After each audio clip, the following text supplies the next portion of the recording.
All right. Good evening, everyone, and thank you for joining us tonight. You hear me back there? Back? Okay.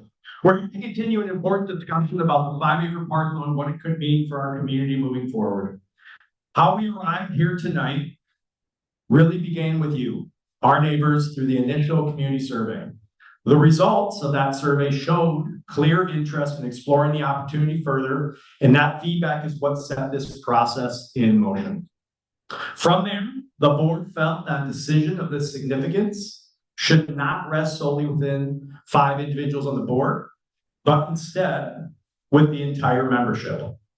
That's why we've chosen unanimously to make this an at-large community decision, ensuring every household who has a voice in the outcome.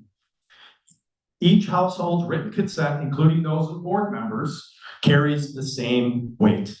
My home, like yours, represents just one of 714 voices shaping this community decision. To help provide a clear, factual information and ensure transparency throughout this process, several of your neighbors and fellow homeowners volunteered to form a subcommittee. Their role has been to gather, verify, and communicate details surrounding the parcel so that each of us can make an informed decision. We want to thank them for their time and dedication in supporting this process. Tonight's meeting will serve as both an informational session and the first opportunity for members to indicate their approval or opposition through written consent. However, this will not be the only opportunity. The written consent period will remain open until November 21st, and each household will receive follow-up communication after tonight's meeting. The board, subcommittee, and I appreciate your engagement, your questions, and your respectful participation decorum tonight in helping guide the future of our community. I'd like to introduce 2 people of that subcommittee, Sam Rook and Corky Hall. Please give them a round of applause.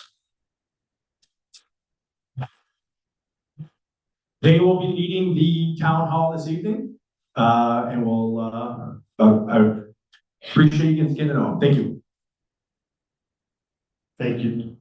Thank you, Nick. Can you hear me in the back? Good, thank you. Again, I'm Sam Rook, fellow resident. I do not sit on the board. As this topic and this possible opportunity was presented to us, I was somebody that raised my hand and said, I'd like to help facilitate some discussion. So Corky and I stand before you really to help go through a presentation that ultimately talks about what the opportunity is, may hopefully answer some of the questions that we are all probably asking. But ultimately, at the end of the day, this is meant to hear from not only the homeowners that are here, but give everyone an opportunity to ask questions along the way. So we have a presentation. It runs about 2.5 hours. So I promise I'm kidding. Yeah. You gotta laugh. It was going to be a 2-drink minimum. So we'll run through this in about 10 to 15 minutes, truly. Hopefully it'll provide background, obviously on what Nick has indicated, but then also just give maybe some facts to some of the narratives that's out there. We recognize this is a very, very important topic, and people are very, very passionate about it. So if you would allow us the opportunity to go through the presentation, if you have questions, you can hold those till the end. We can certainly go back to content that we've already presented. So we also have a group of folks on Zoom. I'm relying on those folks to maybe monitor questions or comments there. If you can't see me, I think you can hear me on Zoom, but thanks again. So the current state, where are we at? Obviously, this is the chunk of land that we're talking about right out in front of us here, right on the other side of the parking lot. It's about 5 acres. Current state is this. Essentially, when the Wilds Golf Group purchased the entire property, inclusive of that land, the 5-acre parcel was included in that transaction. It always intended to remain separate from the course property. And ultimately, the initial intent from Wilds Golf Group was a clear plan to sell this parcel for future development once the time was right. A developer has now essentially approached Wilds Golf Group directly and is actively negotiating terms. The WGG has extended the HOA a right of first refusal. That's all of us within the neighborhood, giving us the opportunity to purchase the land before it's sold elsewhere. However, time is limited, and the decision window is closing quickly. Wilds Golf Group has expressed an interest in developing this property, making it look certainly a little bit better than it looks today. So they have an urgency on their side ultimately to get it developed and improve the overall aesthetic of the property. That offer that some on the board and some of the subcommittee have seen is in the amount of $2 million. That's coming from an external developer with essentially the idea to develop the 5-acre parcel near the clubhouse. So in the interest of partnership, the WGG approached the HOA for an opportunity to purchase the land. That decision, that ask out of their courtesy was essentially a decision from the HOA expected by November 21st. That is why the written consent form and the progress that we will go through ultimately lines up with that November 21st date. The golf course intends to utilize the funds to enhance the clubhouse, practice facility, and overall golf course experience, i.e. putting in a golf academy, etc. They are in the business of running a golf course. They are not necessarily in the business of developing land. The outside developer intent. So this is very important because I think there are a lot of components here that there are a lot of questions about. The land is currently zoned under R1 under the PUD. Now there are several zoning codes within the city of Prior Lake and the county of Scott County that designate how land can be developed, and we'll have more of a visual of what that looks like. The developer could pursue higher density options with city approval, and any proposed development requires approval from the planning commission and the city council. The developer has indicated plans for a minimum of about 35 to 40 units. So that's a key element there. That's certainly higher density than what most of this community is probably used to. Higher density projects often are met with community resistance.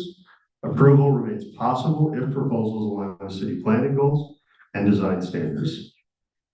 Projects like Jeffers Pond that you're probably familiar with, just for comparison, is 187 units on 3 acres. Now I want to point out one bullet point here. We have 2 people within our community that have recently applied for and been accepted to join the planning commission to help guide this discussion. I think we all have probably different feelings on what the future of our neighborhood, the future of our community looks like. And so there are 2 people within our community that have been asked to join the planning commission, one in a permanent capacity and one in an alternate capacity, ultimately with the hope of helping guide this discussion if the outside developer is ultimately given the opportunity to develop the land. I'm one of those 2 people, and certainly I plan to help guide and develop, or guide in the best interest of the community. I say all of that to say there are multiple pathways to maybe help ensure that the outcome of what happens with this land is in our best interest. So the question is, who should shape our future? Who should guide the lifestyle and financial direction of the Wilds, an outside developer, or the 714 homeowners who live here? The decision is really about control over the piece of property, our community character, the long-term value. The question is not necessarily just what we build, but who decides how the Wilds grows and thrives. So the first step that was taken several weeks ago was a survey that was emailed. 21% response of the 714 homes, about 150 responses, 63% support purchasing of the land, 35% oppose purchasing the land. I can recognize there's a question about who got the survey or who didn't get the survey. So in that vein, this was the impetus for essentially moving forward with this type of conversation. This was not a vote. This was not an authorization to do anything. It was really testing the appetite of the community to say, is there at least an ability or some level of appetite to move forward? That's part of why we're having this discussion today. Okay, if there was universal opposition, probably a different story. But ultimately, those surveys were needed. Again, as soon as I get to the end, I'll be happy to take questions, but we'll come back to the content. So what does the impact look like? Obviously, the decision impacts all 714 homeowners equally across the master HOA. The HOA board has made the decision to not act without member approval. And member approval is obviously 51% of the parcels within the HOA providing written consent. Ultimately ensures every member has a voice and a shared stake in the outcome. The immediate decision, the only question being asked really today and through November 21st is whether or not to purchase the land. That would ultimately give the HOA control over the property's future rather than leaving it to an outside developer. So that choice really sets the foundation for all future planning discussions. Would a special assessment be needed? The HOA maintains a strong financial position, but does not have $2 million in liquid funds. A special assessment would be required, structured one of two ways: a one-time payment or a multi-year plan with installment options. I have financials that lay this out as well. The structure would be determined with member input and approval. The cost would be $2 million divided by 714 homes. That's approximately $2,800 per household. Do all members pay equally? The answer is yes. Each of the 714 homes would contribute equally. The developer options. I'll point out this is a rendering. This is what R1 zoning looks like, and to get you acclimated. Obviously on the north side, you see the clubhouse, you see the north practice green. This is a rendering meant for illustration purposes, but ultimately this is what R1 zoning would look like. You then have R2 and R3 zoning, which is obviously higher density. I think we've seen buildings like this throughout our community in other areas, in other neighborhoods, but that is an image, again, for illustration purposes, of what R2 and R3 zoning would look like. Same footprint, same amount of land, different configuration.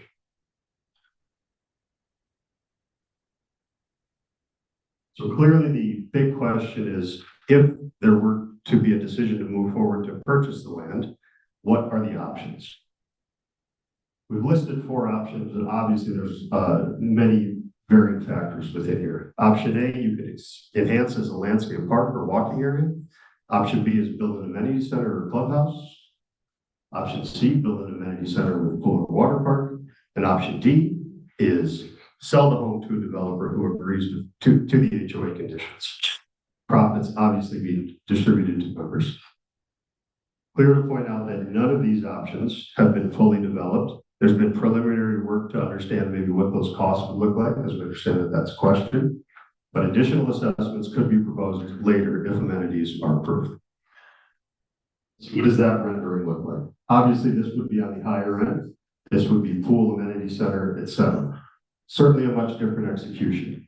We share all of this only to share really for discussion and illustration, not to say this is exactly what would happen. This is exactly how it would build out. Clearly, a lot of work needs to be done, not only from a survey standpoint, but ultimately from an input standpoint from all members within the HOA. So what are some of the additional considerations? Obviously, the HOA could resell the land later. Yes, by purchasing the land, we gain control of its future. That is the primary component, or maybe the primary question that's being asked. If circumstances change, the HOA could set its own development terms and sell the parcel at a later date. Obviously, any profits from such sale would be returned to members equally, allowing the HOA, the members of the HOA, to benefit both now and in the future. Does the land need rezoning for HOA use? The answer is no. The existing PUD zoning allows for community use, giving us flexibility in how the property evolves. Any future plans would still go through standard city approval, ensuring responsible development. Ownership gives the HOA control of the property's future rather than leaving it to a developer. The choice really sets the foundation for all future planning discussions. No members have an opportunity for input. Absolutely. That's part of the reason we're here today. That's part of the reason that you've likely seen communication on social channels or via email. This is one of the community meetings and surveys to ensure all voices are heard. Homeowners can share their thoughts or questions anytime through wildsamenitycenter@gmail.com. Question about when would assessments be due? Timing would depend on what members decide. Options could include immediate payment or flexible multi-year terms. The HOA board is exploring partnerships with local and national banks to offer multi-year repayment options, giving members the ability to spread out payments monthly. So I think a natural question is, what does that look like? So to get everyone acclimated, on the far left-hand side is the scenario. So essentially you would have a $2 million base project. That is the land, a $1 million upgrade, a $3 million upgrade, and a $5 million upgrade. Totally $3 million, $5 million, $7 million. Total cost is in the second column, obviously. The third column, that is an upfront one-time fee, essentially divided by all of the homes within the HOA. So at a $2 million base project, you're at $2,801. As you increase in development, obviously that number goes up from 201, 7,002, 9803. The third hand column is what that model looks like as a 10-year payment spread out annually. We included just a 5% APR. Obviously, this is for illustration purposes. I recognize this has been the number one question about cost. So $362 is an annual payment across 10 years. 554, 906, 1269. The far right-hand column is simply putting that into a monthly payment. 10 years, 5% APR, 30, 23, $45, $75, 105. Can't stress enough. Meant to be illustrative, meant to facilitate discussion. In no way is this representative of the actual financials, but wanted to give everybody essentially a breakout of what this looks like. In some of the preliminary due diligence that has been done, we obviously know the cost of the land. These are estimates for a possible build out of whatever a future project would hold. So then we also did some research about what this does to the value of an HOA or the value of the homes in an HOA. So we went through a number of studies. Typically, and again, can't stress enough, this is done by, we have a data scientist within our HOA, which is wonderful. These are some of the yields and returns that have happened. Obviously, we're not guaranteeing that these things will happen, but there is an attention to the fact that clearly, as land is developed in a golf course community like the one we live in, there's typically an appreciation of value. So, Sandra Pulaski found a 4% premium for homes near an open space. Number typically goes up as it's associated with a more developed space. National HOA studies, you can see the breakdown there. Median of 5%, roughly plus 3% where there's community centers.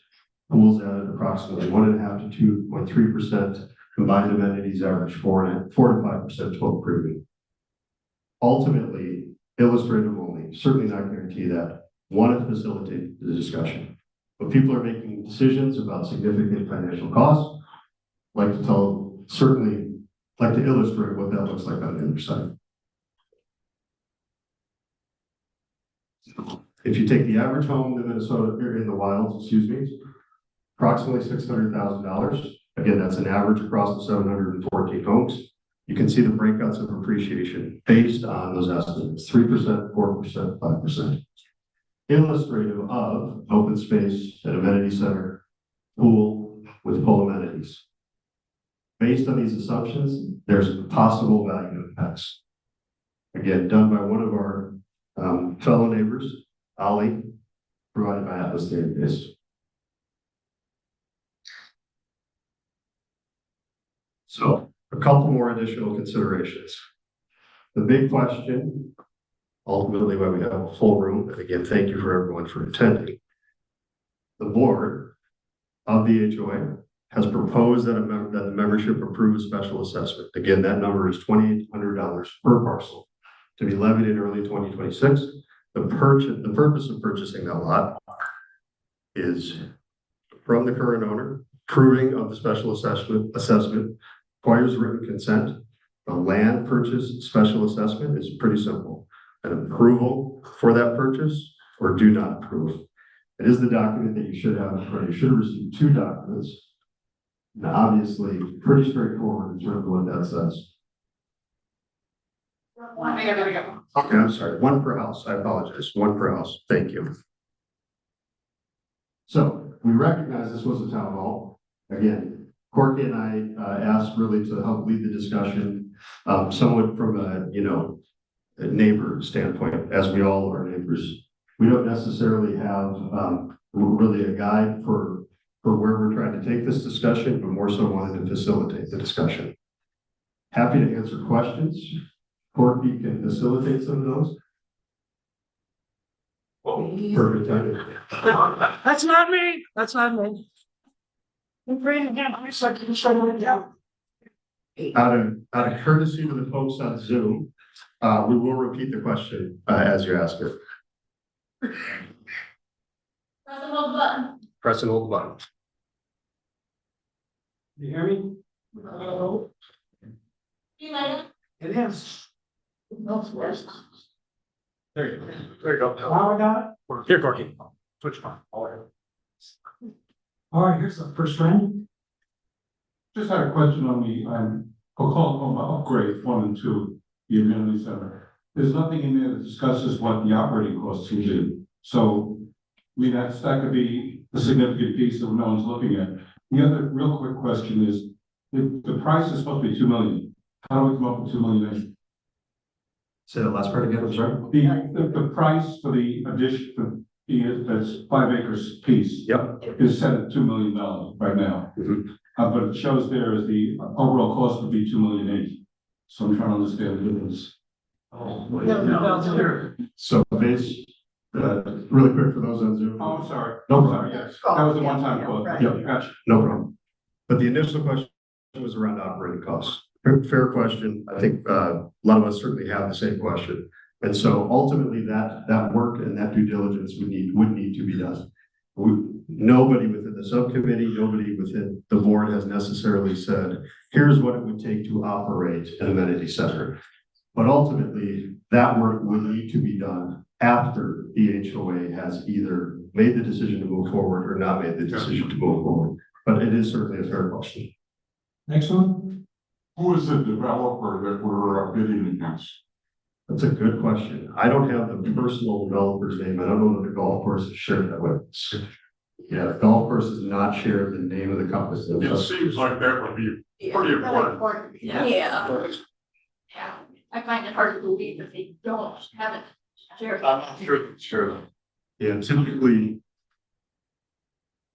Yeah, I agree. So we'll try to find that out. Next question.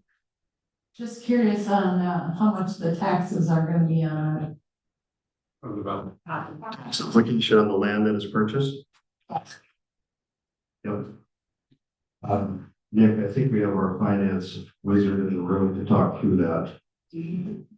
Not yet. Oh, yeah. So what happens if the HOA likes to move forward?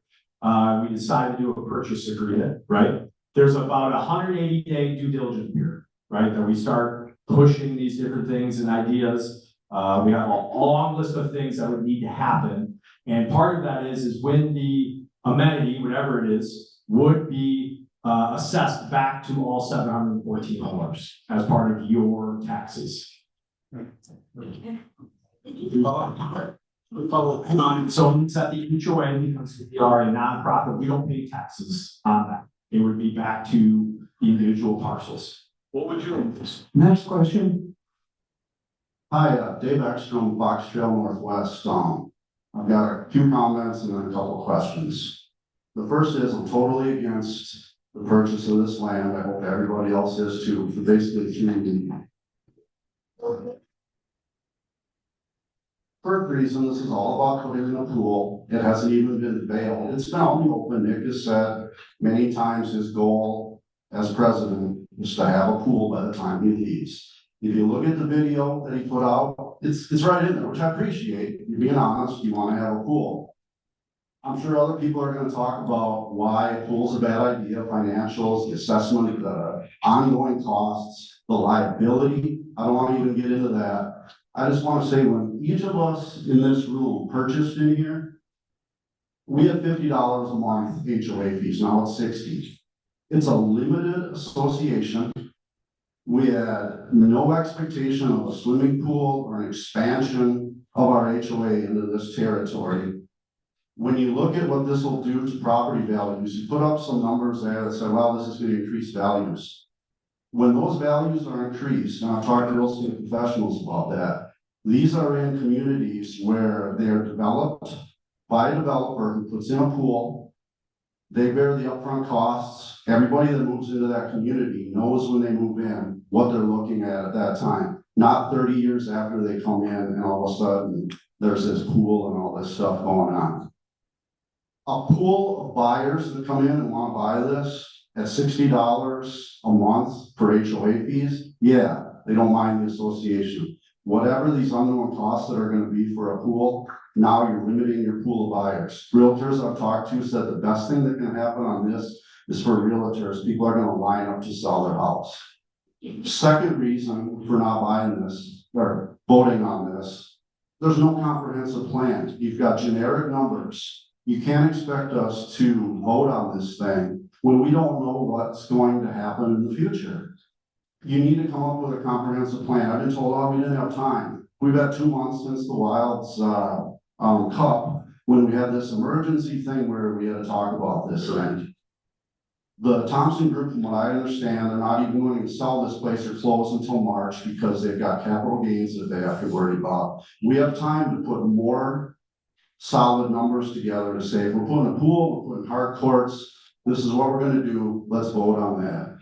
Third reason we don't need to vote for this thing. I understand anybody who has concerns in here about what the potential could be for what a developer puts in there. I appreciate that. I can't rationalize a concern. I don't believe that the Thompson Group, who has put over $2 million into this clubhouse already and intends to put in more, will allow some high density something or allow the change of the zoning to have something that's not going to be what we want. If it is, we can go in, we can use the people that are in this community that are on board. If this gentleman is going to be on the planning commission, they can fight to make sure that it's not rezoned. Those are the reasons that I urge everybody not to vote for this. I just have 2 quick questions. No, Quick. First is, we've heard from Nick, and I disagree with him completely, but he's been outgoing, he's been transparent. We haven't heard from any of the other board members. You're talking tonight, you're now a member of the board, you did great, I appreciate it. But let's hear what other board members have to say about this. What's their view on how we should vote? What's their vision for what we expect in the future? Let's hear from that. I understand 2 of them aren't even here tonight to listen to us or to answer any questions. The second question that, again, it's probably not going to be answered because the board members aren't here. When Nick did his video, he said that months and months ago, he approached the Thompson Group about buying this land. This is before any developer came in. I understand that the board has the authority to tell a representative on the board to act with a third party. I assume that the board gave Nick permission to go approach the Thompson Group. If they didn't, now we got other problems we need to talk about. But assuming they did that, what was the basis? What survey was put out? What other information did they get to charge Nick with approaching Thompson Group and saying, we want to buy this land? I can't connect all the dots, but I would say the reason we're in this position right now is because they feel that they have leverage because we approach them. Appreciate the comments and the question, sincerely. There's another one. Yeah, absolutely. Can we pause really quick, Corky? So I think a couple of things to unpack there. And again, we recognize this is an intense topic, so sincerely appreciate it. There's a level of financial due diligence that needs to be done. There's a level of understanding with what the land can facilitate and support that needs to be done. I don't think it would be prudent for any of us, and again, I'm speaking as a homeowner, non-board member, to sit here and say, this will cost this much money. We don't know those answers. And I don't think those answers come together in 2 months. I don't think they come together in 3 months. Now, we've had some time, we've done some of that work. Some fellow residents, non-board members have done some of that work. And ultimately, I think what we're trying to say is, do we want to maybe risk the opportunity that somebody else develops it? And the only place that I would say is, I have a little bit different point of view, is that multi-unit housing would be something that I would not prefer. And I don't think that I'm too far off sharing that opinion with most people. But that is a different question than buying and facilitating and operating a pool. I completely understand that. I think the second part of your question was, where did the other board members stand? I'm certain I can speak for the other board members. It's my understanding that the board supported moving forward with this type of a discussion to help inform the process. And ultimately, that is what is being asked of each homeowner, is to either authorize the board to make a purchase of the land, then decide what to do with the land, or to not approve what to do with the land. Go ahead, Barbie. Hi, I'm Ron Anderson here from Wiles Lane. I've got just a couple of comments. 20 years ago, I don't know how many people were here 20 years ago, stood in the same room, had the same discussion. It was voted down, and now here we are 20 years later, going same thing again. One of the things that you did point out is how many homes. My question is, if a no vote, if somebody doesn't vote, is that considered a no vote? Do you have to have 300 and whatever the number is, 358 yes votes to make this pass? Yes. The governing laws say you have to have yes votes to make it pass. So you need 358. A non-vote is a no vote. Okay. One of the questions brought up there was the property tax on there, which I think your presentation is pretty good, but you're lacking a lot of numbers. And I see the bottom line under is $5 million. There's no way you're going to develop something out here for $5 million when you're paying $2 million for the property. And then you're using this situation that they're going to build some high rise. I had an off the record visit with one of the managers of the Thompson Group. They told me when they write the agreement, they can write the agreement just like you have in your presentation, saying if we sold this, we could write the agreement and tell them what to put in it. Thompson Group told me they can write the agreement, and they already have, and say what's going to be next door. They're not going to approve a 20-story apartment building next door here. A few years ago, Jim Stanton out here was going to build a 10-story over here in this 2 acres. The city shot it right down. And there's no way the zoning commission is going to approve a project out here like that one picture that you showed there. Just a couple other things is the phasing. When you get into this phasing, we don't know what this is going to be. We're going to invest $2 million in a piece of property. Then we're going to go to phase 2, phase 3, phase 4. All these numbers should be out here. If you're a developer and you're developing a piece of property and you're going to build some homes, you're going to build whatever you're going to build. Those numbers got to be in there. What's it cost to prepare that property out there? That's got to be phenomenal to bring in heavy equipment and prepare that. So I don't see this thing as being presented in a proper way. You haven't completely gone through it. And personally, I think you're just going to get yourself into something, and the only thing you're going to do is you're going to come back and ask for more money. I was in this room 2 nights ago, in our little section over here, we just had to write a check for $7,000 to keep that going. And now you want $3,000. Once the state, we paid for the streets, did a hell of a job. But you can't keep coming back asking for more money. What the mistake you made is you should have bought the whole golf course. Then you would have owned that, and it would have been less money. Thank you.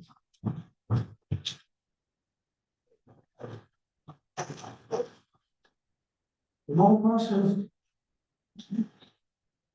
Hi, my name's Ian Walter. I live on McKenna Road. I've lived in the Wilds for 10 years, coming in October 15th.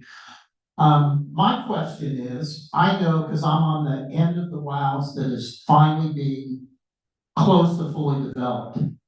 There are 11 lots in the Wilds left that Cutting owns.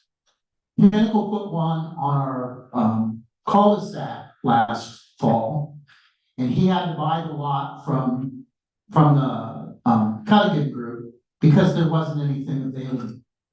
Now, $2 million, that's $57,000 a lot.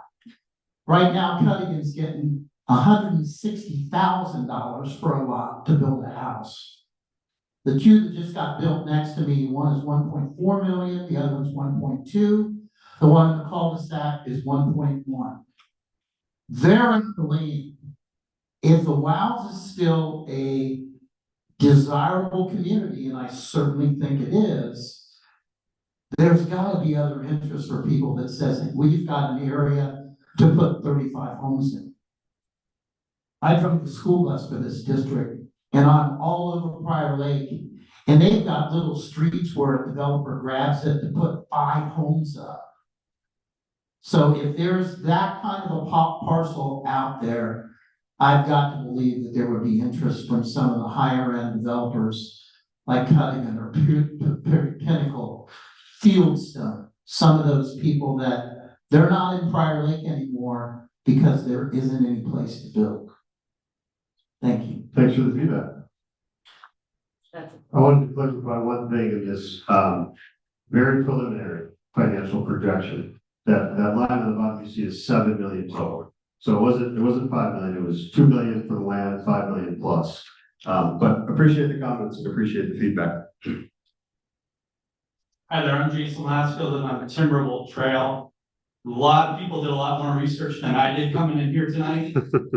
The only consideration or thought that I had coming in tonight was, I don't want to see an apartment complex. But after listening to comments here, I think the vested interest of the golf club is to keep that out too. So, that said, I kind of gotta wonder, what exactly is going on with the purchase of the land here, if it's, if there's ever any intention to have that rezoned as R2 and 3. After hearing some of the comments here too, I do think this is kind of a Pandora's box in terms of a money pit for homeowners here. Starts out at 2,800, just on the scale that you showed up there, goes all the way up to 10,000. Yeah. So, I think that we share that concern. Appreciate the question. The builder has identified, at least to the golf course, that they would like to develop 35 to 40 units. That's a significant number. It is zoned as R1. There's certainly a process through the planning commission for the city of Prior Lake if you wanted to get things rezoned. So certainly a fair question. Absolutely. Yeah. Any other thoughts here? I'm fine saying homes, but I don't want to say there's an apartment complex.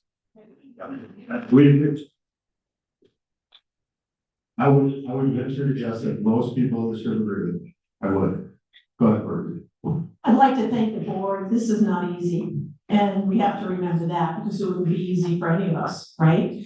A lot of great questions tonight, absolutely. The big question I have too, aside from a lot of things that were mentioned, are how many people in our community, homeowners, have not paid their association dues, and was this considered into that 2,800? That's gonna be an important question, because if we've got 65 people that aren't paying, then we've got a problem, okay, because that, everybody else is going to absorb that, okay, that's an important thing. Can you miss that? No, I do not have that information. I don't think you absorb it because that winds up. Does anybody here have that information, Nick? Yeah, we absolutely have delinquent accounts. That is a real thing. But what's that?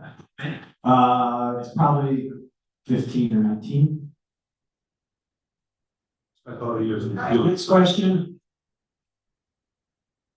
Hi, I'm Linda Rothberger, and I'm on Parcel Trail. I've lived here for 24 years, and I've worked for homeowners association management companies, and have a lot of questions, but a lot of them have been answered. First of all, I want to make sure that, coming into here, you started off by saying that the board had reached out and wanted to allow us to have a voice, but from a law perspective, I believe, I want to make sure that the bylaws and the covenants of the homeowners association actually allows for the special assessment. I don't know if anybody's confirmed that or not, but I would want to know that there's been some legal involved with this decision making. And then from a cost perspective, we brought up property taxes. We must have some historical information as to what that land parcel value and cost is that would be passed on to us. I would want that number. And then also we would be paying some kind of commission fee to broker, I would assume, for the deal, the closing costs, lawyer fees. I haven't heard anybody talk about what those numbers are gonna be like. The maintenance costs, you had said that the costs would be down the road when all the other special assessments get added. But we're gonna have property taxes right away. There's gonna be maintenance of the land. We're not gonna just let the weeds grow. So there's gotta be some consideration there that has to be thought through as well. I think that was kind of a summary of the big things for me. Thank you. Questions there. I think the first one is legal advice, legal guiding throughout the process. That has absolutely happened. I think we all have that same question.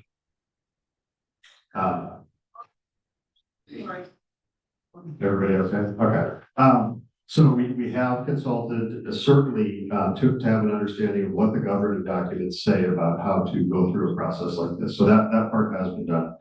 Yes, there are costs to purchasing land, absolutely. And certainly that would be more of the information that would be ultimately determined and disseminated to the entire HOA should an approval move forward. Nick, I don't know if you or other board members have any comment on that process. I think what we have to understand here too is that if approval is given, the board and I are looking for what that is. If we find that, and show results that this is not the work, you may cast a vote, or cast a written consent, excuse me, of what it's going to be. The work doesn't stop for us and the board, right? Meaning that we will still continue to advocate for our community. As Jason said, the board just wants to understand. We want to know what you guys want so that we can better it. If the ultimate decision is we have strong opposition to this, then we know the decision tree next is getting involved. Getting involved at the planning commission level, showing up to a city council, because again, as many people said, a multi-unit dwelling, which would probably have to go vertical for 35 to 40 units, many people don't want that. But could we live with single-family homes there, maybe 20 single-family homes? Some might, right?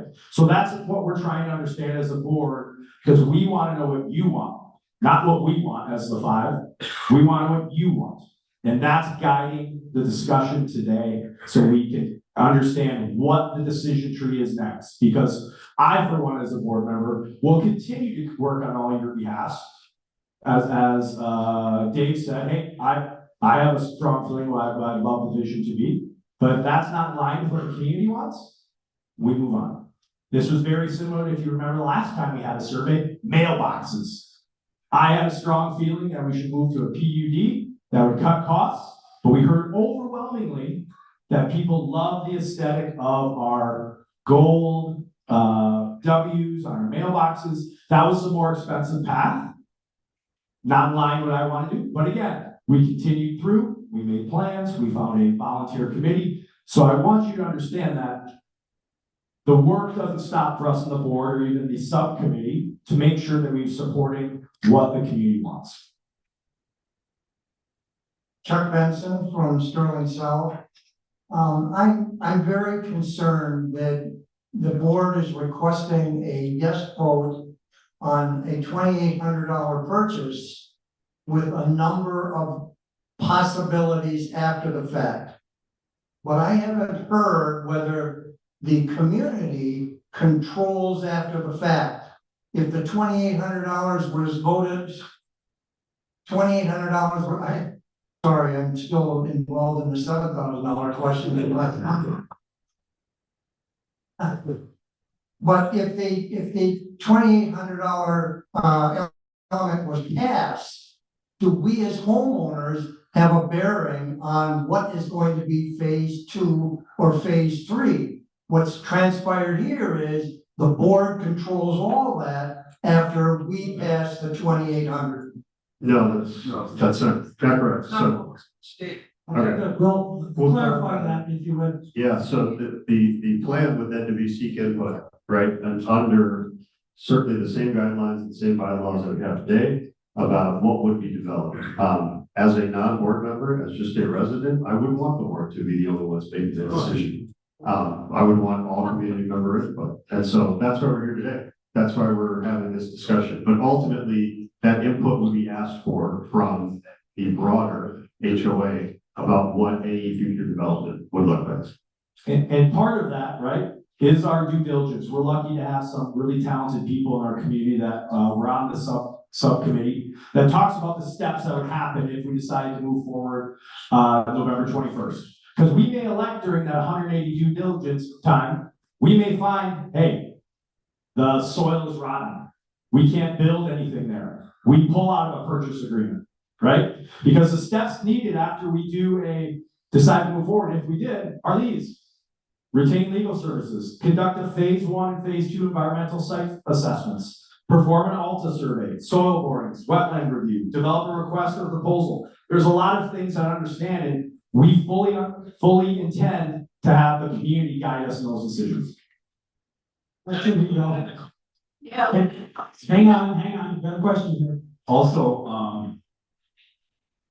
my name is Jim Rob, I'm also on the board, and somebody asked what the other board members think. Well, you know, it's not really what I think, it doesn't matter what I think, it's what you people think, and that's where the approach is. Certainly I have a thought on it, and I know the other board members have thoughts too, some are for, some are against, so that's just kind of what it is. So, anyway, the other thing is this thing is gonna be attached to your properties when it's locked. So this thing will be, you know, wherever we have invested in this, it's added to your property. So it's your deal. It's not the board's deal. This is a. Can you clarify this? Is it legally attached? Legally attached? Yes, So my lot will have this piece legally attached to it correct. moving forward. Yes. And what happens if, let's just say that Lisa and I decide that we want to move out in 2 years before this thing gets developed. What happens? Question answer here? We'll get you. I didn't hear. Yeah, we'll get you. So, I think I know the answer. But the question is, it's legally attached to my lot. Right. If I move forward with this, we as a group move forward with this, it's gotta be all or none, is that correct? All or none? That's correct. Yes, All right, all or none. So we all agree that this is part of what we want to do to move forward, either preventative or for amenities in the future, right? And then we can vote on those, is that correct? that's correct. In the future. That's correct. Yep, that's So it's not all that in a bag of chips right now. correct. It's just, do we want to do this to preserve this piece of space for our choices? Correct. Okay. Right. And then, so let's say that I vote for this and Lisa and I want to move in 2 years and nothing's been decided. What happens with that? Does it move with my property to the next owner of my Yes, it does. Bobcat Trail property? Yes, it does. It does. So, Okay. yeah. So let's just be clear. This is not like something that it's money that just disappears. Because that concerned me. All right, correct. so it stays with my property. That's And correct. it's part of my deed. All right, it's attached to my deed. No, lost. So. Go ahead. Yeah, it's attached to your property. And so therefore, I mean, it has whatever value it has. So when it comes time to sell your house in your scenario in 2 years, you mentioned it, then the realtor, you know, figure out what, you have to figure out what that is worth, and you sell it, your share in this, whatever we have, to the buyer. There are other common spaces So currently. it doesn't go away, Goes with the person. No, it stays with. but either it is attached to my deed or it is not. How does that work legally? Do we know? It's similar to the other shared spaces within this community. Those are attached to the HOA. Right, the areas that That's we do. different, that's different than This would be my attached to your property. house. This would be attached to your property, which is, you know, 1/714th of whatever you have to do is correct. Okay, I'm more comfortable with that. So then going forward, if we decide to, as a group, develop this in whatever way, right? We could just put pickleball courts, or we could just put whatever, or we could put a pool, or we could do whatever. or we could put a big meeting room where we can have functions as a group. We could do all kinds of things. Again, as a percentage, my property at Bobcat Trail accrues that same percentage benefit. Is that correct? Or that's worded? I think it's silly. I understand your question, correctly. No, it maybe is attached to mine. So I think in the interest of kind of facilitation, we can come back with that defined question, that defined answer for you. Yeah, it's But a very ultimately- specific question Absolutely. that I think a lot of people are interested in because Absolutely. frankly, if we're gonna spend money, Yeah, it has to be attached, I think. understood. We'll socialize that back with the group. Thank you. I got a lot of people with their hands up here. I'm gonna try to remember where I left off. Corky, I'm just gonna interject one thing. So obviously you've all received a document and I recognize time is valuable for a lot of people. And so ultimately you don't have to stay through the duration of Q&A and the duration of socialization. The question on the document is pretty clear. You can obviously drop that out in the box right outside the door. I just wanted to clarify that to those that maybe are a little pressed for time, but go ahead with the question. Hi, Julie Blokmans. I'm living on Summit Circle in Sterling South. So one of the sub-associations here, a lot of talk and attention is towards the master. There's a lot of us little guys here. So hopefully you're paying, So first question, Nick, you brought up all the extra fees, the attorney fees, the soil tests, all that stuff. Is that been bundled in this initial purchase price? Or is that going to be part of phase 2? Here's another assessment. That's part of the terms of the purchase agreement that if we decide to move forward, we would negotiate with the Thompson Golf Group. Who would, for instance, let's say we decide, like, and say you are gonna sell your house. You'd say, hey, closing costs will be paid by X. The phase 1 and phase 2 is paid by X. If we decide to back out of the deal because we found something, the soil wasn't work, or we did some other things that, for building purposes, we couldn't build what we want after the surveys, after a lot of discussions, that's what would happen. So it's part of the terms of the purchase agreement, and we're not at the purchase agreement point with them. Okay. We're trying to understand what people want, because if 70% oppose this, we don't enter into a purchase agreement, we shut everything down, and we move to the next phase of fighting this through the city of Prior Lake. So that was your long way of saying it's not included in the initial 2,800, everybody. So the other question, really quick, is I'm very concerned about the unknown costs. I'd like to have seen a 5-year projection for every estimate, so I know what we're up to, because our association did have to go before everyone and ask us to pay another $7,000 so we can keep our roofs, being maintained, and our siding and our stucco and all those things that are part of our association. And we have $605 monthly assessment coming up. So this matters to us. I don't want to hear another meeting unless you have all the details. So, and this is not sounding good for those of us in Madison. Thank you. Next question.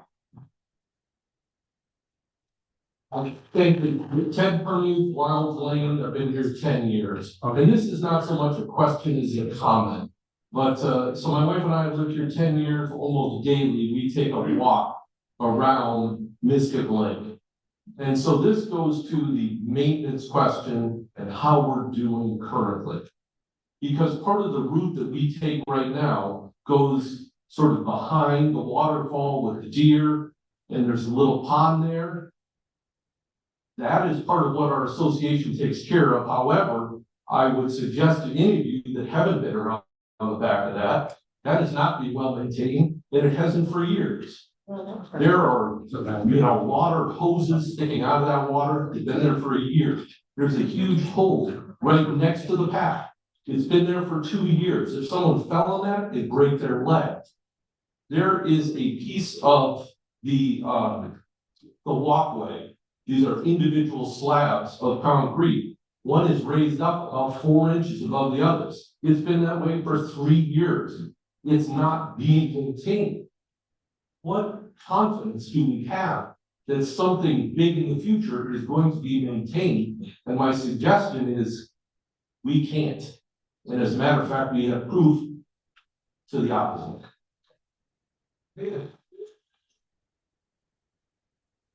Next question. Hi, Lori Anderson with Sterling South, home of the $7,000 assessment. Anyway, so first of all, I just want to thank you for what you're trying to do. I think that anytime we're in a volunteer position, it's not the easiest thing, and we get a little bit ridiculed for just trying to do something crazy. With that said, I'm a realtor, and I am not in support, so I don't know where all your realtor friends were over here that want everybody to sell their houses. That is not me. With that also said, I am a little bit concerned about the voting process. There's the Declaration of the Masters of 9.2 that says that, when I'm reading it anyway, is that you have to have everyone present to have the voting. I understand this voting goes till November 21st. I just don't understand how we can keep track that the residents that are voting one time and how that's working. In fact, the association that is on our management company, actually, I've been sending them information, is a little bit concerned with that as well, of how the annexed real property with membership owner approval is to do at a meeting called for that purpose. I do believe this is what that meeting's called for, but if we can still vote until 11/21, I just don't know. And I'm sure you have a great way of keeping track of it, but I just wanted to make sure that we're doing that because it's tough. So with that said, thank you, Nick. And that was my only question, is just to make sure that we are in compliance with the Master Association. Cindy won't speak to the sub-association, not knowledgeable of that, but this was our understanding, brought to not only facilitate discussion, but also to give people an opportunity to make a determination. Thought it would be a bit of a miss to have this discussion and not allow people to quote unquote make their written consent in either direction. But it is our understanding, again, working with the legal team, that it is within the master HOA. Go ahead, Courtney. My name is Connie Jensen, I live in Pheasant Run Court, and I think the association is looking at this property maybe a little bit differently than the potential builders looking at it. From what I see in that, he has an assessed valuation of a little over $500 million or $500,000. It has a last purchase price of $1.2 million, and yet we're here talking about paying $2 million for this piece of property. And if we go ahead and approve this at $2 million and nothing gets done, now you're trying to sell a piece of property for $2 million that doesn't have that kind of a valuation on it. And I think the developers looking at it as putting the structures on there and selling a lot with the structure. And I have a little bit of a concern that we're up here talking about $2,800 assessment now. If we have another $5 or $6 million project that has to go on it to complete the land, then we've got $11,000 or $12,000 per unit in the wilds that have been invested in. And I don't quite frankly believe that this property developed would add $10,000 or $12,000 to our house. Okay, thanks for your feedback. One question. My name is Bruce Allen, I'm on Wiles Lane. My question is, if you're with today's vote approval being given to the board to pursue this, what's the slush area for you? What happens if the developer comes back and wants to offer to the board? Talking in terms about understanding if we're gonna move forward or not, is it the right terms for us? right? And that's part of understanding, hey, is the $2,800 in a written consent work for people? If it doesn't, we think we'll capture more, opinions in the next, 30 days to make a better understanding. I don't think we want to get here being a bidding war. I'm not really interested in that. So that's part of our negotiating that we're going to have to do to involve the community with that. Next question. My name is Marty Jensen, I'm on Pheasant Run Court as well.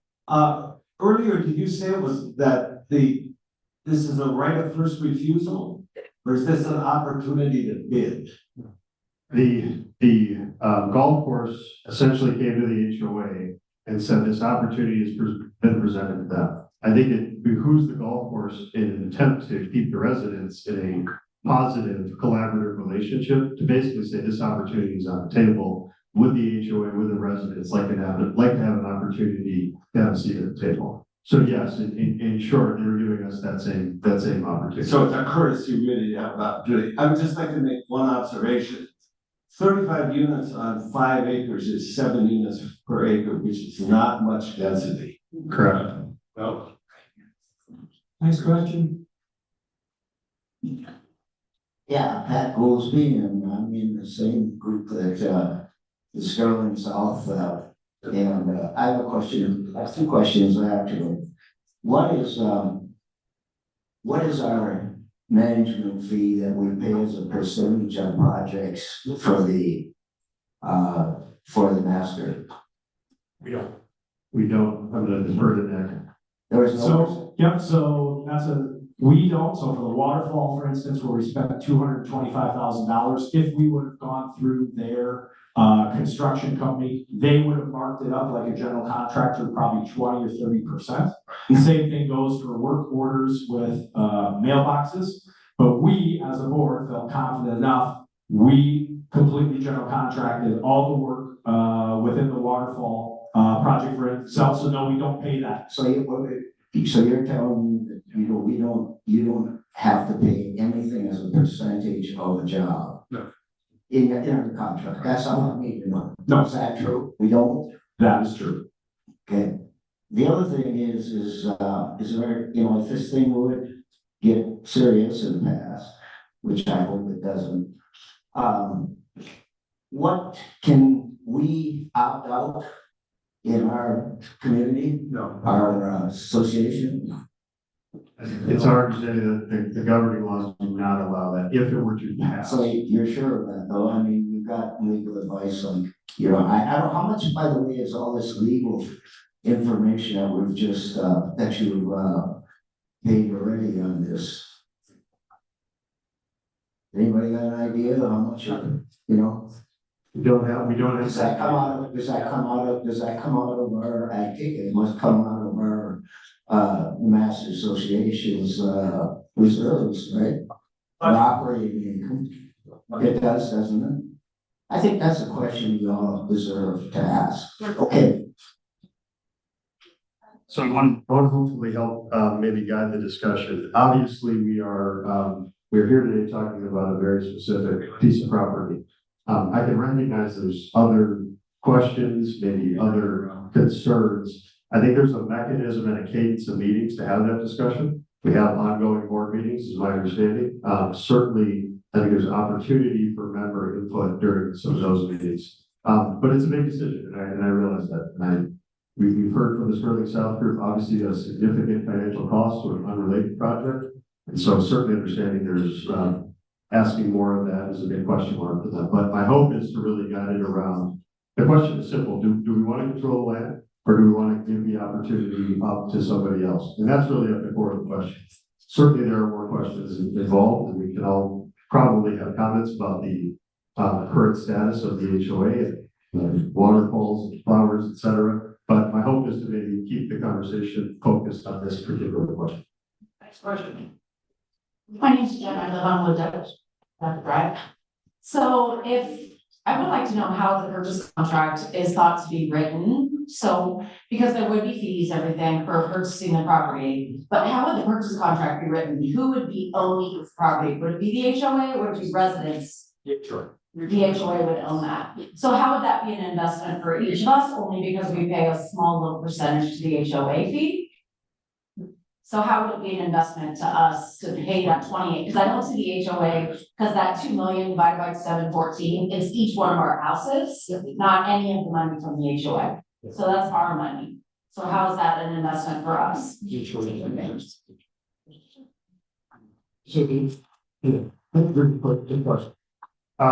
So it's structured as an assessment, right? Structured as an assessment into the HOA. There are many communities within the state of Minnesota that have amenities to this level that they then ask the residents and participating members of that HOA to participate in. And in theory, those amenities offer a benefit and in theory, an increased value to the greater broader community. But that's ultimately mainly how our HOA is structured. Obviously, the board can help clarify some of that. But ultimately, you look around the metro areas, certainly in the more affluent areas, pretty common, and quite frankly, is much more significant dues on a monthly or quarterly basis. So there's an element of you get what you kind of pay for from an amenity standpoint. Thank you for the question. Next question.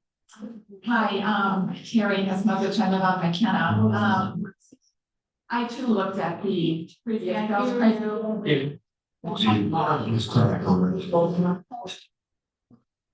I too looked at the.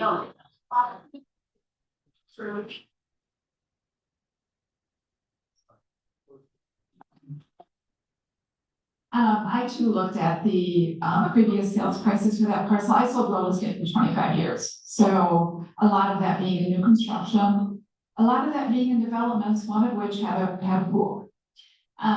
This parcel was sold in December of 19 for $397,000.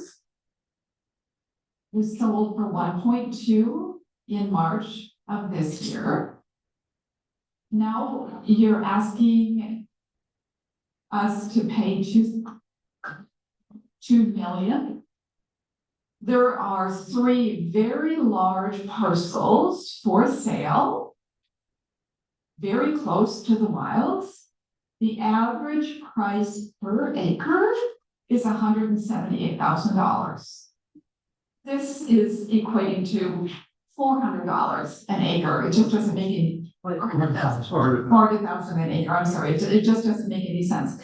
When I sold in the community with a pool as a real estate agent, all I heard from the homeowners were complaints.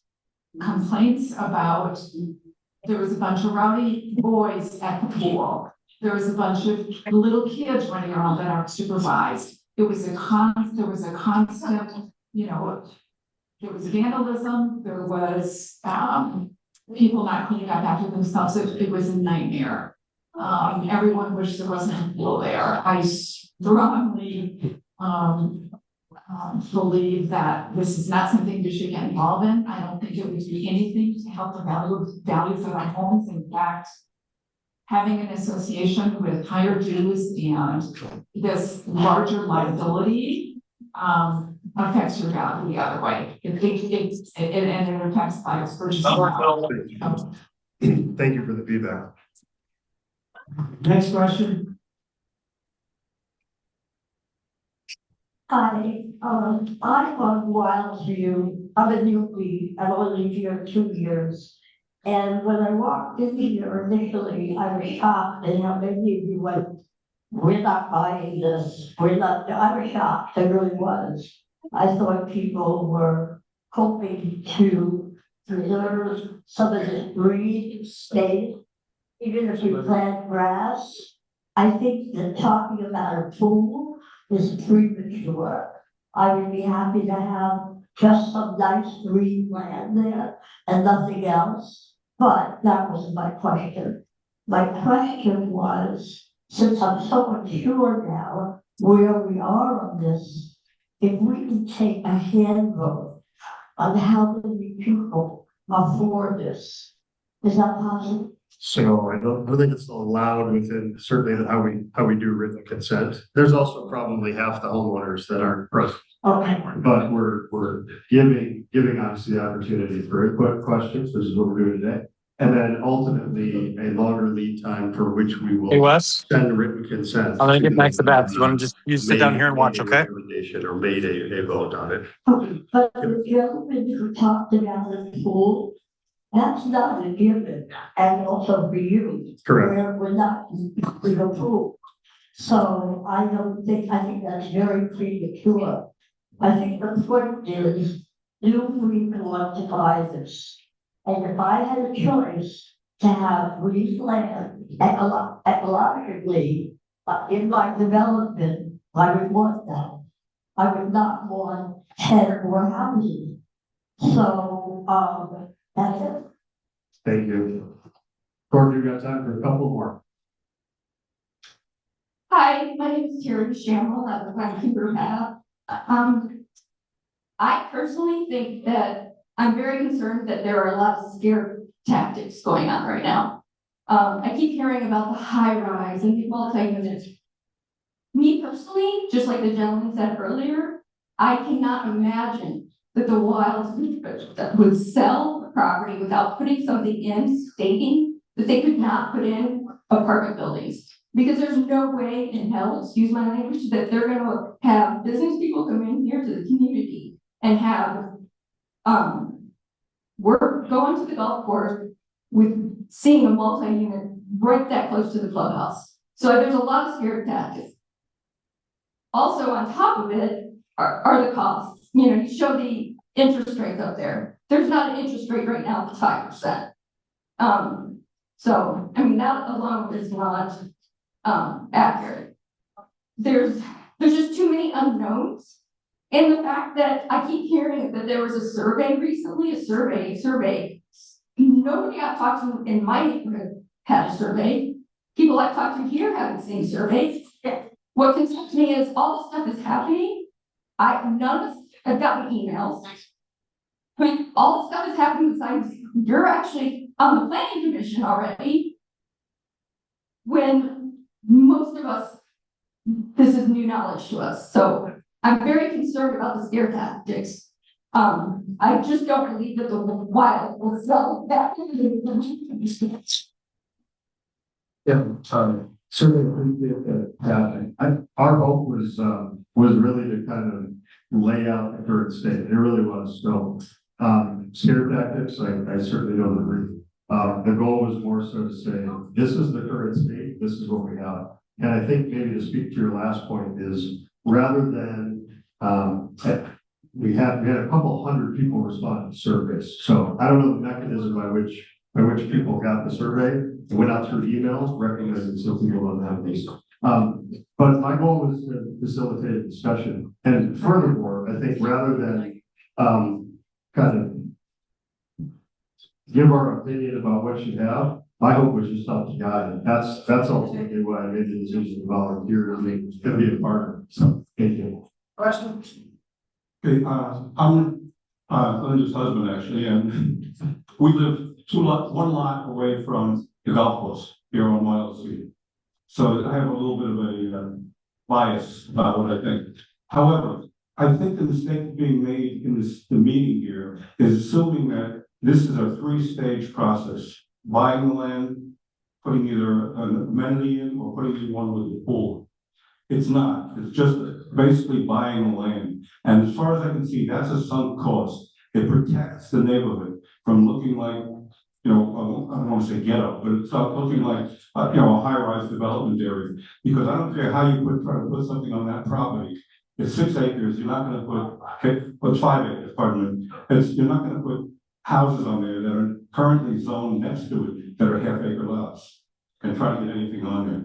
So right now, the land is fallow. There's nothing on it. They don't do anything to upgrade it. They don't mow it. They don't do anything with it. They just mow along the streets. If we left it that way, look the way it is now, which is actually pretty nice. There's nothing really, it's not really offensive to anybody. It looks pretty neat. And I think if we accept that as a sunk cost, and any additions to that would need approval from the owners of the HOA, 714 members voting 51%, not the board making the decision. And also the discussion we were having before about what kind of fees are we going to have to do on your site analysis and all that. We don't need to. We accept it as a sunk cost to be a preserved area, preserve the house values, let it go at that, that's the end of it. If it can't be sold, who cares? At that point, we sold it, we own it, and it serves our purpose. The other stuff would be a benefit if we wanted to do it, but it would take the owners of the properties to do it, not an HOA board, anyone else. Linda and I basically spent something in the neighborhood of 12 years on the boards of HOA, of an HOA. So we sort of understand the process a little bit. Thank you. Thank you. Next question? $2,800. Well, spent again for enough for his hat. Does anybody else feel like this is a Nigerian prince email? Hey. And to send them money. Eventually we'll get money back. And we have to respond within 30 days. I'm sorry, this just raises so many things on me that says, don't do it, because there's urgency that's not required. This property sold in 2019 for under 400,000. Thanks for coming. It sold again when developer applied for 1.2. There's no reason they should make $800,000 profit in under a year for a lot. Yeah, that's our. Sorry, they're trying to gouge. Right of first refusal. I don't even know if there's another developer. If I was a developer, I'd be pissed as hell that I need to suffer and you go turn around, then let it up and turn it off. HOA. Thank you very much. Next question? Hi, my name is Paul Montgomery. Paul Montgomery, Wellswood Trail. I'm of the opinion, association should acquire the property. I'm of the opinion the association should acquire the property. I think the 2 million price is obscene. It feels like we're being held hostage by the Thompson group. And I don't know, they proffered the 2 million. Was there a counter on that? Say that again, the proffer of the 2 million? When we made the association the offer for 2 million. They had an outside developer offer that. But then again, it's zoned for R1, which is single family or multi. City of Prior Lake has never going to prove anything other than that, other than if the association develops. So part of the reason, fair point, right? And part of the reason. Every belief, based on conversations that I've had with different principals with the city, it simply won't be approved. Then if there is a rezoning, it would go to the neighborhood, specifically 500 feet from the development. And I'm confident there's not one person in here who lives within 500 feet that would approve a rezoning. So what I would do is counter the 2 million. Yeah. We buy the property, as the other gentleman said, we keep it as a preserve. As I tell Corky all the time, one of the great truths in life is know somebody with a pool. He has one, I have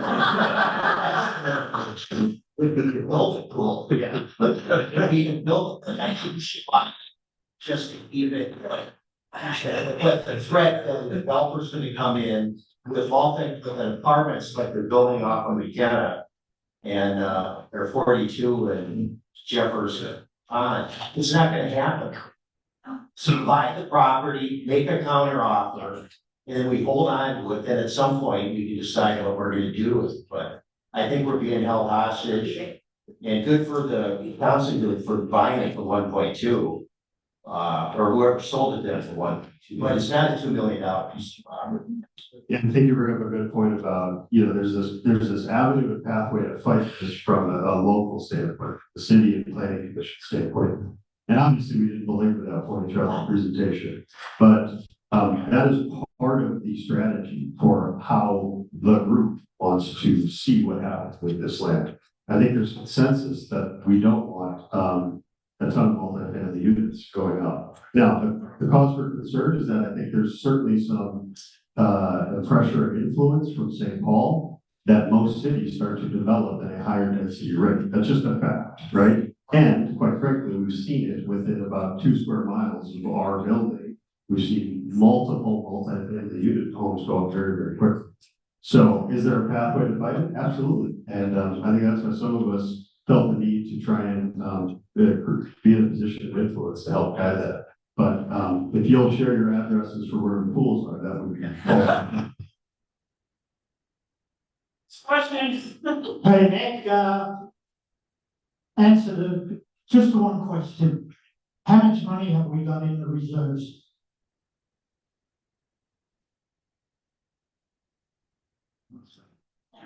It's about, I don't know the exact fact, I don't memorize that, but it's about $700,000.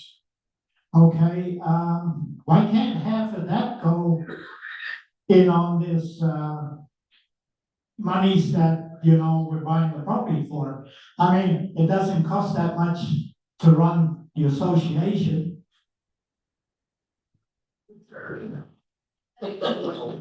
Nick, did you want to answer that? So I can understand that, but again, we feel really strongly that we have great financials. We don't want to get in a position for the entire master association where we have to assess because our reserves don't cover 100% of what's in our reserve studies. We are actually coming up for a reserve study, which we do every few years, to understand how much money based off of useful life is the term, right? What's the useful life of the waterfall pump, whatever else. And so we're going to have that analysis here probably in 2026 to understand what that is. But yes, we have a healthy HOA. The board is not currently interested in using reserve funds to help fund that. Next question. I have a question. Yeah. There is housing put on this land, depending on how it's developed.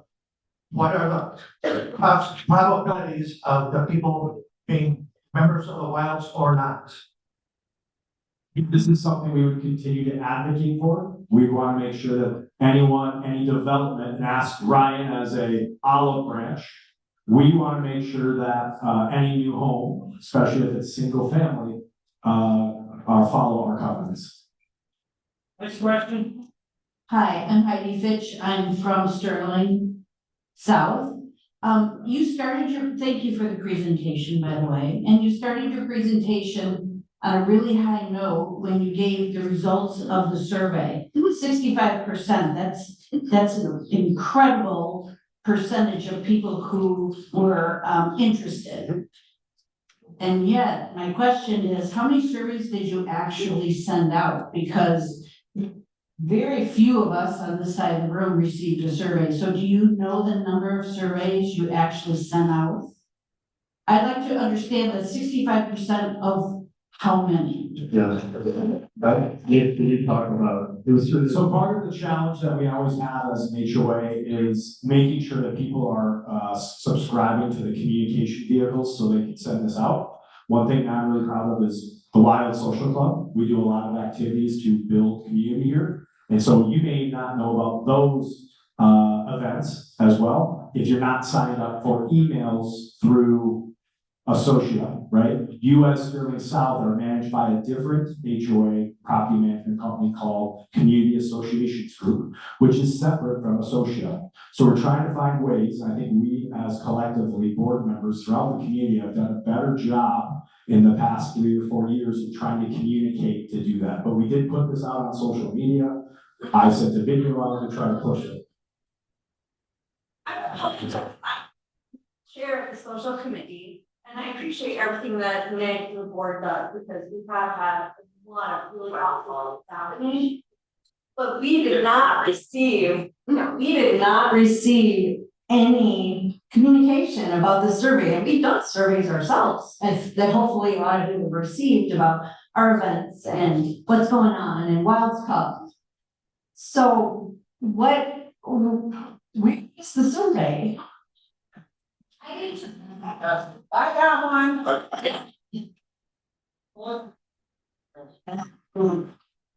Again, the survey was informal survey at the Wilds Cup. Again, we had a table there.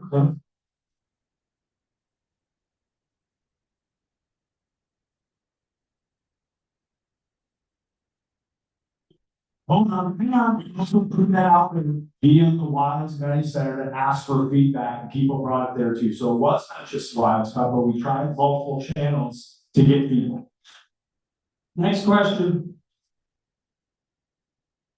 My name is Lee Haglander, and I live on Cougar Path Northwest. As I, the presentation, you said that you had a 21% response rate. There's 150 houses out of 714. Yeah. You took that as the green light to make a decision, the 5 of you, to drag us all here tonight. You have to say no. So I think it's a little misleading to think that you had the authority to move forward with this decision to put in front of all of us a consent vote. I think that's terribly misleading. Now, the other thing is, and I want to make sure I understood this, I think in your presentation, you said that the board did not have to, you were not required by our rules or bylaws to put this forward in front of the public through a consent or a vote. You could have just made this decision on your own as the board that we elected. Did I understand that right in your presentation? You did understand that correctly. That's correct. Yep. So if that's the case, and assuming this thing passes, what's to say, and you got like A, B, C, D, maybe E options, from just having a park to a pool, pickleball courts, or what have you, or sell the land. You'd have 4 or 5 choices. Who's to say that at that point you would say, well, just because we put this forward to the 700 plus households for this consent vote, that you're not going to do the same thing with those. You say you're going to give us a say in that. But I get the feeling that we're getting railroaded here. All right, this whole thing is being presented as if it's a done deal, and it's been in the works for a long time. So who's to say that you're not going to just vote as 5 people, elected by us or not, to just decide which option, A, B, C, D, that you're going to move forward with? Why are we supposed to trust you that at that point you're going to continue, assuming this passes, that you're going to continue to give us any say on what happens? Because it makes a big difference, doesn't it? Are we going to get assessed, up to $10,000? Or just a little bit because you decide to grade it over, grass it over, and turn it into a little park? Big difference between that and the swimming pool. So I think there's a couple of components there. This is literally a town hall to have that discussion. And obviously the board, for which I do not sit on, is not moving forward, cannot move forward without 51% support. So even if nobody voted, they wouldn't have that support. So railroaded, I guess I disagree. The intent, the reason I raised my hand was so that it wouldn't be the board facilitating this conversation, it would be fellow residents. That's why Courtney and I said, we'll have the discussion. There's a lot of questions. There's a lot of passion about it. That's why we're here. So the hope and the intent was to get feedback, recognizing there's probably some people who didn't get a survey, understood, hear that loud and clear. But now it's essentially a 3 to 4 week window to make a decision to give written consent. That's what this process is about. I don't necessarily see anybody, and again, I'm not on the board. I don't agree with everything that the board does or doesn't do, but I don't see anybody railroading anything. It looks like we're having a town hall and a discussion about what the option is. And the option is simple. Somebody will likely buy the land and develop the land, or we can make that decision. And that's really the decision today. And nothing in the presentation really said otherwise. It was more so about we would then have options for future development. My other question is, assuming that this is voted down, what if the developer doesn't want to move forward? What if the land sits there? Does that mean that you guys are gonna come back for a second bite at the apple in 6 months or a year? And this time you're gonna get your act together and try and come back with more details and everything and try and push this again? Or is this gonna be over? If this gets defeated now, is this done? Because there was a gentleman here who said 20 years ago, we were right here. Now, here we are, 20 years later, right back in the same place. Got it. 20 years ago. Yeah. I'm sure 20 years ago, got it. I'm afraid that way to have this. Next question, show me your hands. I think in the back, Courtney, he's at home, yeah.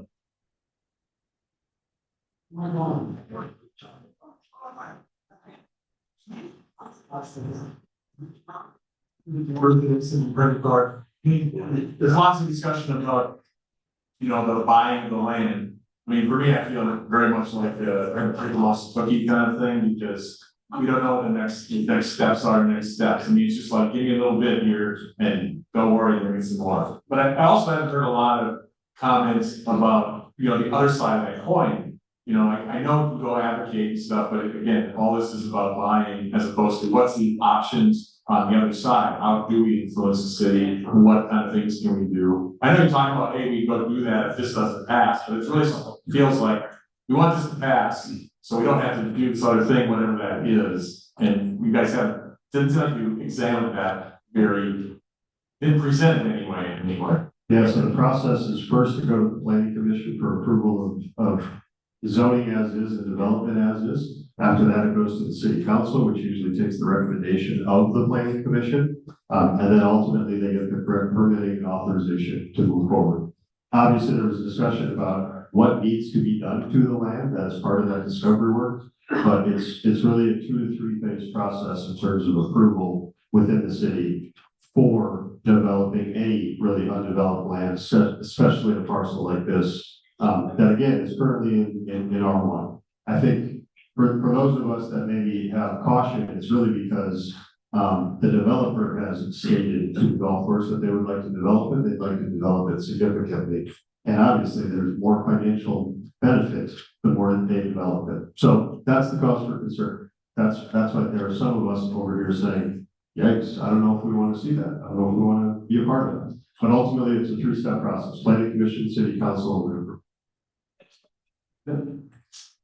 Hey there, thanks. My name is Nick Smith, my wife Laura Smith, and we just moved to this community about 1.5 years ago. First HOA we've ever been a part of, so it's been a very fun, unique experience.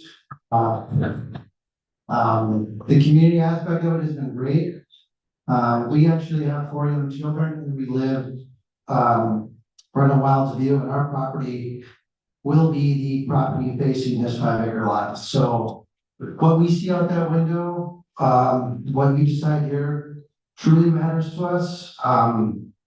So I want to say I'm glad, and thank you, Nick, for putting this on, and the rest of the board members that are here. I think this is important. I think the town hall is a perfect atmosphere to talk about and voice some of our concerns. I'm a little disappointed in the direction it's kind of going. I feel like we've become cynical of each other, and we're making comments, cutting this whole process down, cutting the board down, cutting the hard work that the volunteers put in.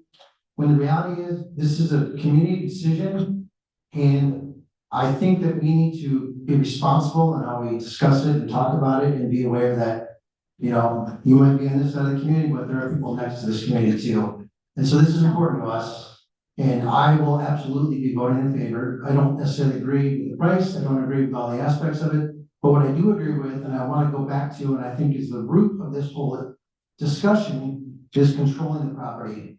We're going in a lot of directions. It's going to be a pool, it's going to be a community center, it's going to cost this. We have Sterling South, forgive me if I said that wrong, it's got this assessment, and we're getting tied up in all these hypotheticals and losing sight of what I think this discussion is meant for. Is, do we purchase and control it, or do we not? For me, with 4 kids living next to this, you bet your ass I want to control what happens in my community and my children. So please tone down the rhetoric, be respectful, and let's do this properly. Thank you. Thank you. Hey, sir, you go over here.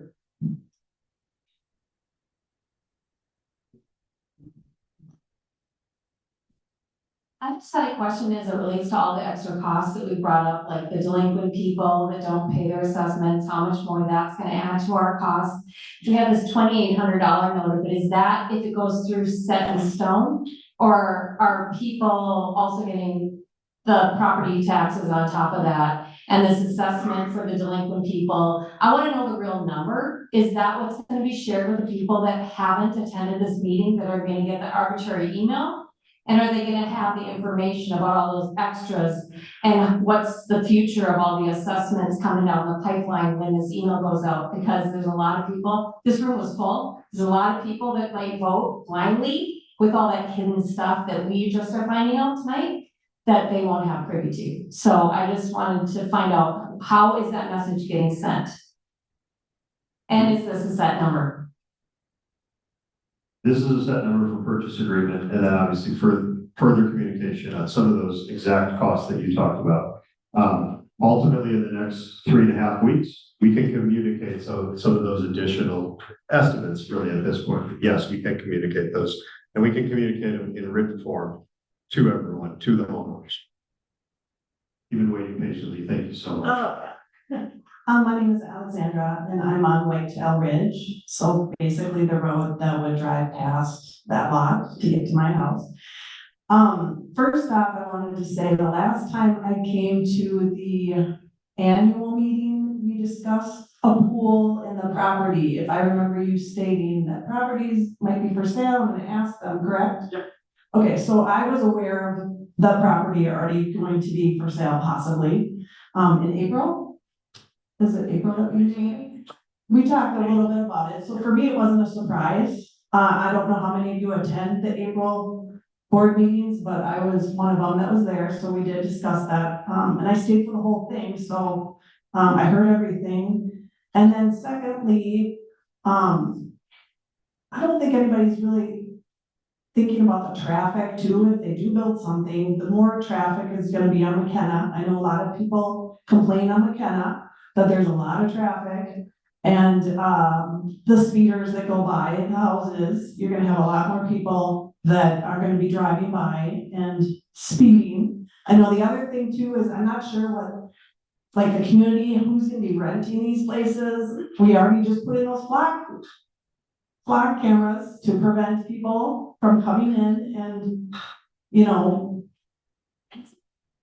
renting those, like if they're gonna be renting them, I don't know what type of people will be both going in there, but and then the 2,000 or 2 million, that was basically what the seller, With the outside developer, that's how you got the 2 million. So I knew I was aware of the 2 million based off of that as well. The other thing too is I was one of the few that obviously got the survey.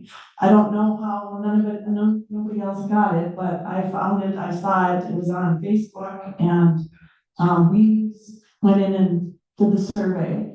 But I think people are just forgetting that the community that when I moved here 9 years ago, it was a beautiful community. We love it. We love walking through the community.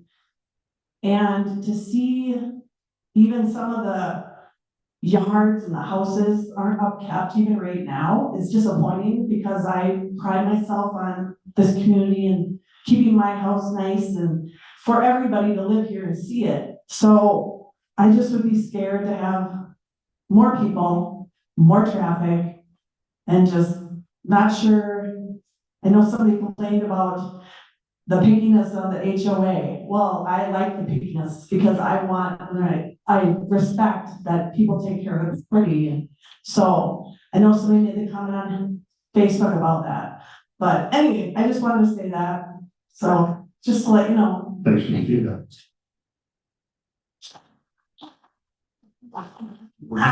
Go ahead. One thing, I'm Lori Hall, Corky's wife. One thing that we didn't really hear about, which Corky and I have talked about, is the possibility of us just buying this land, having it be an investment that we hold on to, and as real estate appreciates, that's an investment that we are making in the community, not necessarily going through with these next steps of potential expenses for all of the homeowners, but to actually just make an investment in the land. And I don't feel like we really talked about that as a possibility. It's kind of a buy and hold strategy. Certainly something that is an option. I think there's desire from the golf course and the ownership group to have the land developed in some capacity and not kind of sit in this very intermediate or interim period that we currently sit. It certainly is an option. It's certainly something that will be negotiated in purchase of that. But that would probably be an additional option. Again, one that we don't believe the sellers desire based on what they told us. I'm Marty Justin again. I just want to say a little bit about the valuation that's been talked about. Apparently, Thompson paid 1.2 million for the property. Remember, he didn't really pay for that. He bought it with the golf course, and he chose to assign that much of the purchase price to it, so that he could sell it and pay less taxes when he resells it. So let's be clear about that. Also, in my experience, I bought several hundred, if not 1,000 more acres of parkland when I was Eden Price Park Director a long time ago. And when you don't have the ability to walk away because this is the parcel we want, it's not necessarily the one they have to have, the prospective buyer. Be wary. Be wary. Because 2 million is a lot of money for that piece of property. Thank you. Any other questions or hands? I see one over here.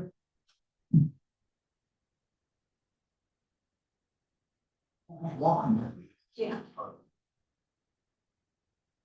And one more time, I know there's a lot of concern about apartments and high density, and I get that, right? I don't want that either. But I think we need to understand the odds of that happening are pretty much zero. There's not a demand right now for any more of those types of properties. Look at Jeffers Waterfront. There's not a demand there. There's a ton of vacancies. There's another apartment building going up just to the east of it. Why would a developer want to put up another one? It just doesn't make sense. So I think that fear is unfounded. And to put something like that in the midst of our neighborhood from a planning perspective makes no sense. And Jeffers Waterfront and the neighborhood to the east of that, they were zoned R1. They were zoned, mixed use, residential, commercial, et cetera, et cetera. That was always intended to go there. That wasn't a zoning change from R1 like you're talking about here. So not apples to apples. That's all. It's really quick. We got time for 2 more. Go ahead. I just want to make a recommendation to the board. As far as these surveys go, I understand that, we're obviously in the digital age. We're using social media, we're using email, but there's a lot of people that don't get that information. And something that's important to me should be mailed out so that everyone gets a copy. That's going on, right? That will be the question this week. Of that survey. That survey was that survey was basically like, who would be interested in a pool or an amenity thing, right? It wasn't, because I swear I think I filled that out. Okay. I think I would put yes for. Next question. I'm gonna give clarifying. So the survey, air quotes, that I believe I participated in, and I am from the evil group of, little people. So I was at the Wilds Cup. I remember trying to fill it in. I was confused about my response. I didn't know, and I probably checked multiple things. Because I didn't know what I was really doing and what it was really, I didn't know. And FYI, I am not on any social media. So I am on email, and I am on US Postal Service. So we have to rely on that. There's a lot of people that are not on email and things like that. So anyways, you guys, there was a very informal survey at the Wilds Cup that did not have 700 and some people attending. So going forward, let's do better. I'm happy to report the survey is not legally binding. So mail will be sent out later this week. Obviously with the same question and the same written consent form that you're seeing here today. So Next question. On the survey, please. The survey was done because the golf course asked us, do you have any kind of an idea if there's any kind of a support for buying this piece of property? He said, I need to know And if there's not, I'm gonna sign this purchase agreement, $2 million with the developer. So that's why we said, gee, can you just give us a little bit of time here to just ask people? And we didn't really have any set way to do it. We were just trying to get an indication of interest. And that's what we got. So of the people we surveyed, we had a strong indication of interest. And it was just a response to the Thompson Golf Group, who kind of said, hey, I gotta know one way or the other. So that's what we did. Next question. Thanks for Sterling South. I'm gonna say, if anybody cares about their association, it is Sterling South. Yay! 100%. We're gonna make sure that our association and our property is 100% resellable. And we're gonna make sure that we are property of the wilds. We're gonna represent everything we can to make it continue along. Do we think that that property is gonna be Section 8? It feels like everyone thinks we're gonna make a Section 8 housing next to the golf course. No one is ever gonna do that. Think about that. There's no benefit to this golf course. There's no benefit to the wilds. There's no benefit to anyone to do that. So let's think about what are we spending the money for? They're not gonna put Section 8 housing. 100% not. They're gonna put somebody like Sterling South, who if you look at our property values and the dollars we're paying, we are not going to put something in here that is gonna devalue the property. Doesn't matter what you're doing. It's ridiculous to think that you're gonna do that and devalue the property. Thanks for that. Thank you. All right, so. Correct. Thank you again for the feedback, sincerely from everybody. Obviously, we have a process by which to fill out your formal consent form. Again, thank you for the feedback. Thank you for the discussion. Appreciate everybody being here.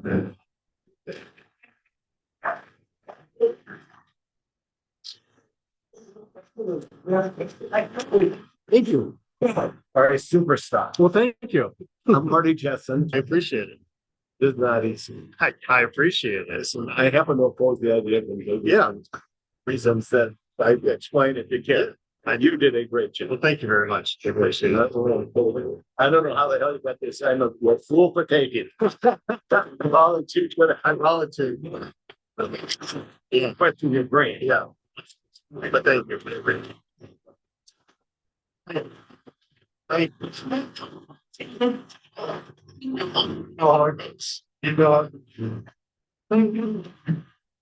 can't.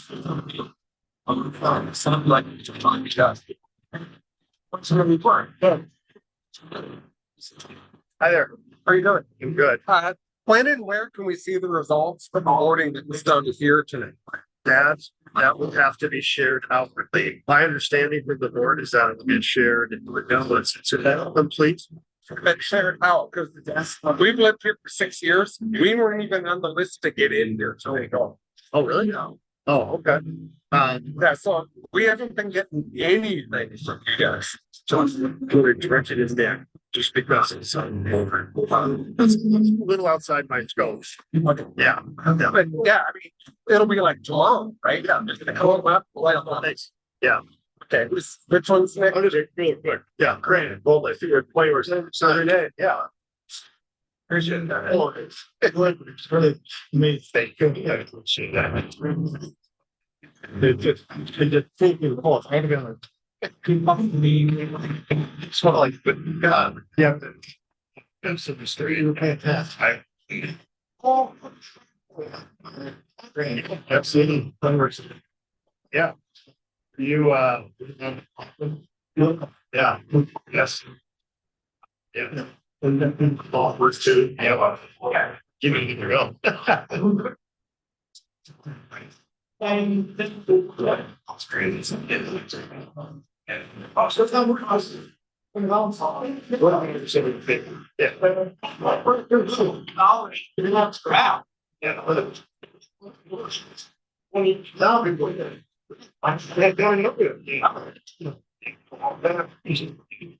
Here's the thing, like, I think there was, I should get like. It's been the BTA or like. I mean, try to go after the. One person do it, stuff like Nick, get them different sessions. Yeah, in timing, like, what is it moving? One thing, yeah, they have one vote, just, they have one vote. It doesn't matter, it's all like, when they sway your vote, one way or the other, show that they're all against it, does that matter? They're all Irish. Yeah. So, yeah, that kind of, well, I know, he's a candidate, I think. When he was going to the first speaker. Oh, okay, here goes. Here goes, so good luck, look at this. Yeah, blew up. I have no idea that. That the day, that's what most percent, there's no chill. I appreciate that. You, thank you. Thank you, really, I mean, like, better than anybody could have done. Really impressive, I appreciate it. Yeah, thank you. Nice to see you. See you soon. Yeah.